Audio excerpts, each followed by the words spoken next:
জম্মু কাশ্মীরে সন্ত্রাসবাদ দমন অভিযান নিয়ে দিল্লিতে প্রধানমন্ত্রীর বাসভবনে উচ্চ পর্যায়ের বৈঠক সেরেছেন প্রধানমন্ত্রী নরেন্দ্র মোদী। বৈঠকে ভারতীয় সেনাবাহিনীর সক্ষমতার উপর পূর্ণ আস্থা জ্ঞাপন করেছেন মোদী।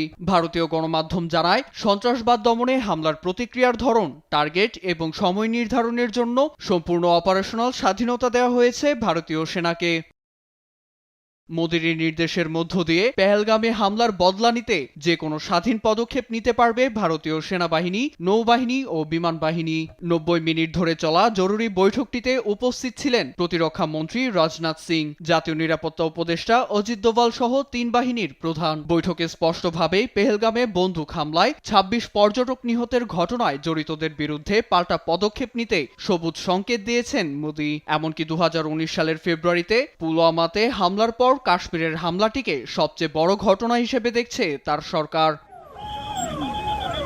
এদিকে ভারতীয় নিরাপত্তা সংস্থার তদন্তে পাকিস্তানের সশস্ত্র গোষ্ঠীর সম্পৃক্ততা রয়েছে বলে জোর দাবি জানানো হচ্ছে। তাদের তথ্য অনুযায়ী পেহেলগামে হামলার দায় স্বীকার করা প্রতিরক্ষা বাহিনীটি মূলত পাকিস্তানের নিষিদ্ধ সশস্ত্র সংগঠন লস্করে তৈবার একটি প্রক্সি। পাকিস্তানের যোগসাজশ থাকার প্রমাণ এর মধ্যে যুক্তরাষ্ট্র, রাশিয়া, চায়না, জাপান সহ ইউরোপীয় কূটনীতিকদের হাতে পৌঁছানো হয়েছে বলে নিশ্চিত করেছে দিল্লি প্রশাসন। নীরব দাস,